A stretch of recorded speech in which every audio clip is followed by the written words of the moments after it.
To supporters in my race for judge, it looks like we have the swamp running scared and in a tizzy. Our talk about excessive plea bargaining and lawyers' clubs is triggering smears and bullying, the likes of which I've never seen in a judicial race before. So in these final 2 weeks, let's talk more and talk louder and let them know we can stand up for ourselves. We can point out when they are being deceptive and mean-spirited. So here's what you need to know today.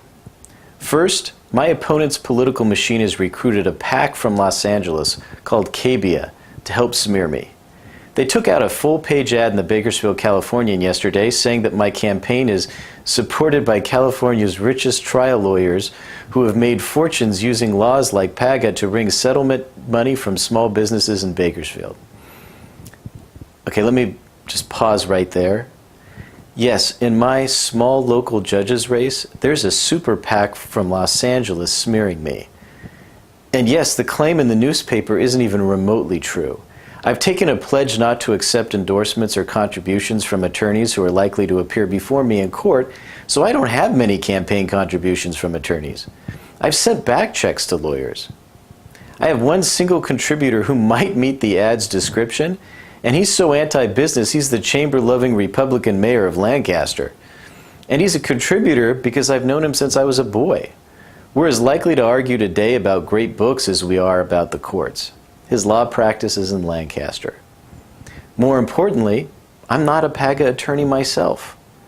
Can I be fair and impartial to business? Yes. I've represented businesses inside and outside the courtroom. I took a year of my life to help reboot and credential the CSU Bakersfield Small Business Development Center. And I organized the Bakersfield Business Conference in 2010 and 2016, an event Dan Rather called Woodstock for Businessmen. But that alone wouldn't be enough for a foundation set in impartiality. I've also represented seriously injured individuals trying to put their lives back together after catastrophic accidents caused by business negligence.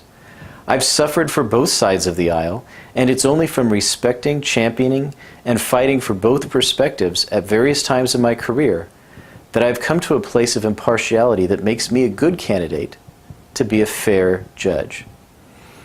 My opponent has done none of those things. Almost the entirety of his career has been focused on one sliver of the law from one perspective.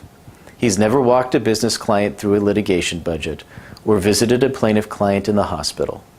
He is taking money and endorsements from attorneys who would be likely to appear before him in court if he were elected.